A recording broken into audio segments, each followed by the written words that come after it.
আসসালামু আলাইকুম, কেমন আছেন সবাই? আশা করি অনেক ভালো আছেন। তো অনেকদিন পর আপনাদের মাঝে নিয়ে আসলাম আবারও আমার রান্নার ভিডিও। তো আমি শুধু রান্নার ভিডিও দিই না, হাতের কাজ সব ধরনের ভিডিও দিয়ে থাকি। তো অনেকদিন পর আপনাদের মাঝে আমার দুপুরের একটা রেসিপির রান্নাটা শেয়ার করব। তো রেসিপিটা হচ্ছে সিলভার কার্প মাছ। আজকে আমি আলু দিয়ে ঝোল করে ভুনা করব। তো দেখেন আমি কিভাবে রান্নাটা করি। প্রথমে আমি মাছগুলো ভালোভাবে কেটে ধুয়ে নিয়েছি এবং ভেজে নেওয়ার জন্য পছন্দ মতো লবণ, হলুদের গুঁড়ো এবং মরিচের গুঁড়ো দিয়ে মাখিয়ে নিলাম। মাছগুলো মাখিয়ে নিলাম ভালো করে, এরপর ভেজে নেব।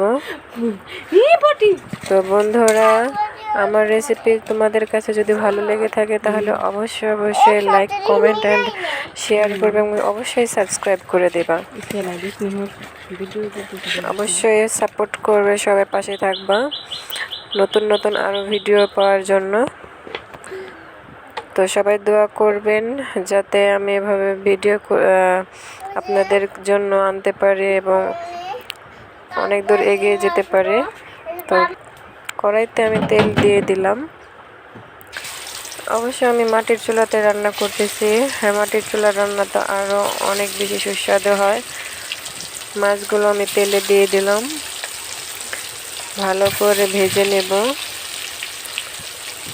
দেখেন, আর মাছের সাথে আমি কাটা নিয়েছি, যাতে সবাই তো আর আপনার মাছের পেটের অংশটা পছন্দ করে না, কারো কাটাগুলো অনেক পছন্দ। তো আমি সব মিক্স করে নিয়েছি। এখন ভেজে নেব।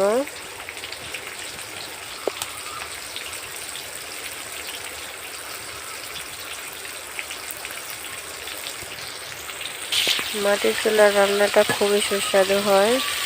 নিজের পছন্দ মতো সব পরিমাণ মতো দিয়ে আমি মাছটা রান্না করি খুব সহজে, অল্প সময়ের মধ্যে। তো অবশ্যই ভিডিওটা দেখে সাবস্ক্রাইব করে দেবা।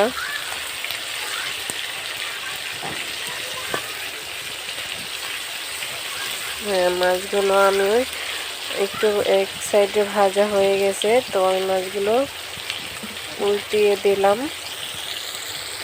অপর পিঠ ভাজা হওয়ার জন্য।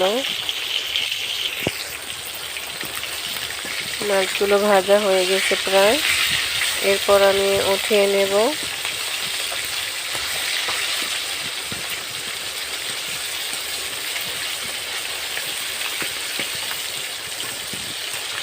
হ্যাঁ, মাছগুলো একটু গাঢ় করে ভাজলে তো তরকারির কালারটা অনেক বেশি সুন্দর দেখায় এবং ঘ্রাণও হয়।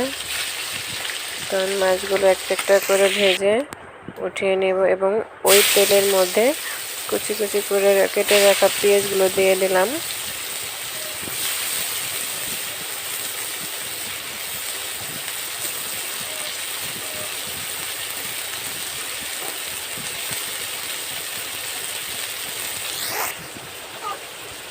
দেখেন, আমি মাছগুলো সবগুলো উঠিয়ে নিয়েছি। এখন পেঁয়াজটা ভালোভাবে ভাজা করব তেলে। স্বাদ মতো লবণটা দিয়ে দিলাম। এখনো একদম ভাজা করব, বাদামি রং বানাবো।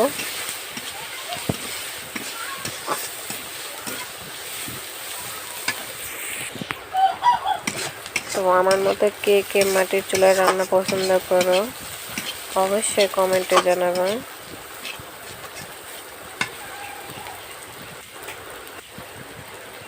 তো দেখেন, আমি তেলে ভালো করে পেঁয়াজগুলো ভেজে নিলাম। এখন দিয়ে দিলাম কেটে রাখা আলুগুলো এখনও পেঁয়াজ মরিচের সাথে ভালো করে নাড়াচাড়া দিয়ে নেব। আলুটাও তেলে ভাজা হবে।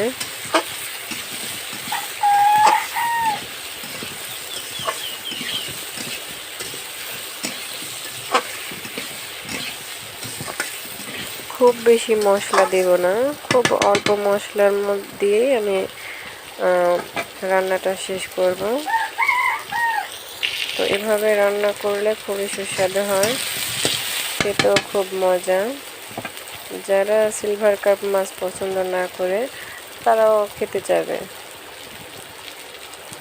আমি দিয়ে দিলাম আদা বাটা, এরপর দিয়ে দেব হলুদের গুঁড়ো, মরিচের গুঁড়ো, সব কিছু দিয়ে ভালোভাবে নাড়াচাড়া দিয়ে নেব। একটু বেশি করে সময় নিয়ে কষিয়ে রান্না করলে তো তরকারিটা বেশি সুস্বাদু হয়। তো দেখেন আমি সব কিছু দিয়ে হলুদের ফাঁকি, মরিচের ফাঁকি এগুলো দিয়ে আমি নাড়াচাড়া দিয়ে নিলাম। খুব সুন্দর একটা কালার আসছে।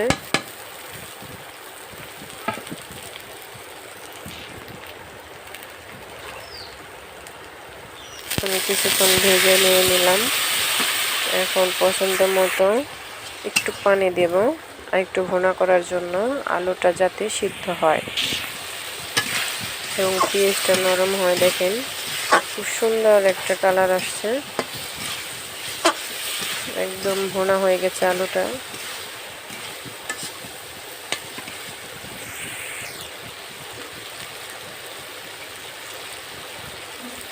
কিছুক্ষণ ভুনা করার পর এখন আমি পছন্দ মতো ঝোল দিয়ে দিলাম।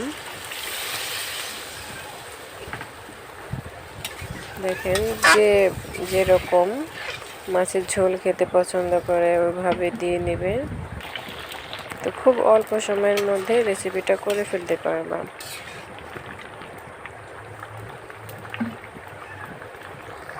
তো দেখেন তরকারিটা আরও কিছুক্ষণ হবে। হ্যাঁ, এখন আমি কিছুক্ষণ পর মাছগুলো, ভেজে রাখা মাছগুলো দিয়ে দিলাম। এরপর আরও কিছুক্ষণ ঢেকে জাল দেব। এখন দেখেন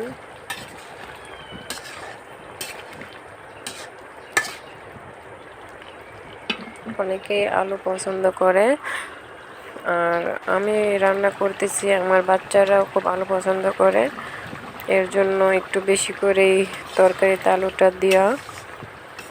এখন আমি দিয়ে দিলাম ভেজে রাখা জিরের গুঁড়ো